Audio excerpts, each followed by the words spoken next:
škola. Osnovna škola Stevan Dukić, na izgled obična škola. Jedna od najstarijih na Karaburmi, primer je da obrazovnu ustanovu ne čini izgled, već ljudi koji rade i školuju se u njoj. Rešavajući kodove, prave algoritme da bi na kraju dobili program koji konkretno u ovom slučaju jeste ova slika. Učenici se od najmlađeg uzrasta već u prvom razredu osposobljavaju za funkcionalno kreativno učenje. Ovde je tačkica i ja sad treba da pratim ovaj kod, da napravim svoj crtež i onda da ga obojim. Korist ovakvog pristupa jeste jer je primenjivo u gotovo svim predmetima, ovakav vid učenja. Sa druge strane, deca razvijaju logičko razmišljanje.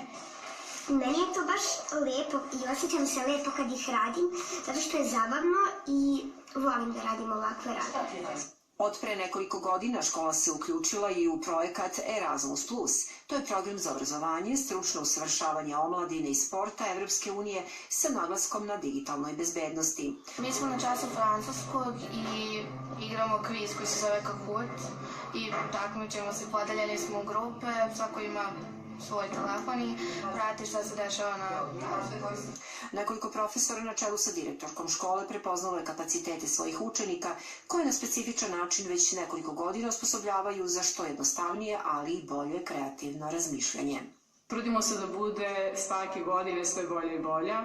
Kad god imamo ovako nešto novo, inovacije u nastavi ili bilo koji projekat, upoznamo roditelje sa onim što ćemo da radimo, jer oni moraju da budu podrška svoje deci.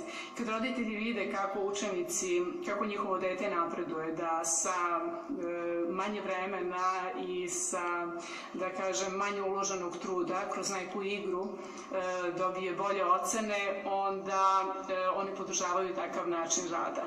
Zahvaljujući ovakvoj metodi učenja, škola ima veću vidljivost u Evropi, uključena je u evropsku mrežu vodećih i twinning škola, a učenicima se pruža prilika da upoznaju vršnjake iz različitih zemalja.